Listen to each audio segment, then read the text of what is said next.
Welcome to the Global Goals Studio. During this week, when the United Nations is marking its historic 75th anniversary, we are bringing together leaders and activists to see if the UN is making progress in achieving its 17 Sustainable Development Goals. These are the SDGs. With the pandemic raging worldwide, we're going to discuss COVID-19's impact on the SDGs with Achim Steiner. He's an environmentalist, also an administrator of the United Nations Development Program. Achim Steiner, thank you for being with us today.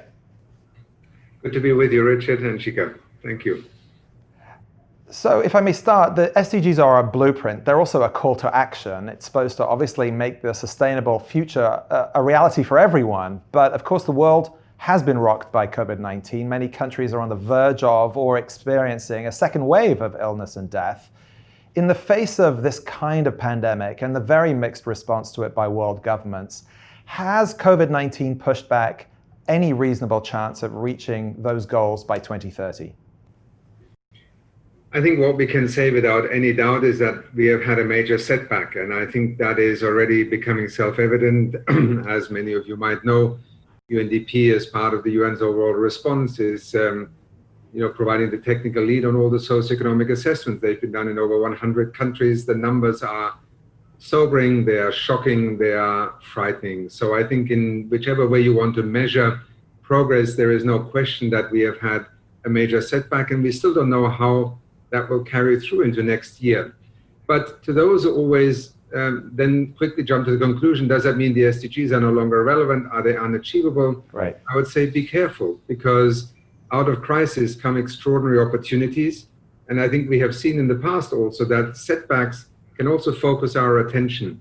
Inequality will never be ignored quite in the same way as we have done perhaps in the last decade.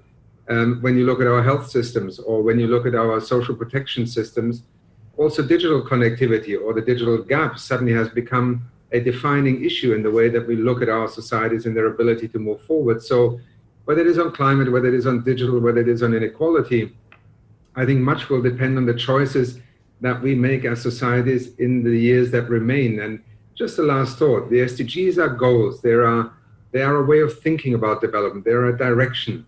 The targets and indicators are meant to pace us. The goals are neither wrong nor become irrelevant if we don't meet a particular target on a particular date. But, we have very little time, and we've just lost time, and that is the harsh truth.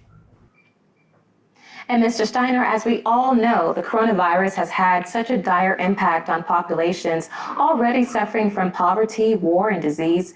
Which global hotspots concern you and your agency the most? And what is the UN Development Program trying to do to alleviate this massive suffering?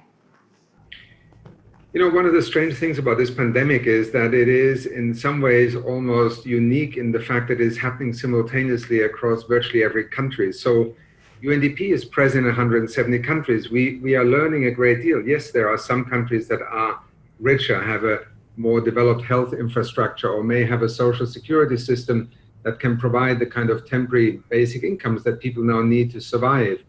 But there are also poorer countries that have the extraordinary capacity to leapfrog forward. We've seen the establishment of cash transfer schemes that have reached literally millions of households, hundreds of millions of people, and set up in just a matter of weeks, sometimes in economies where people would not have expected it. But in terms of worrying, I think it is both countries that are in conflict, because there it is most difficult to even be able to get to those who are most vulnerable. Whether it is Yemen, whether it is Syria, whether it is Libya, these are places where I think we truly are facing extraordinary challenges.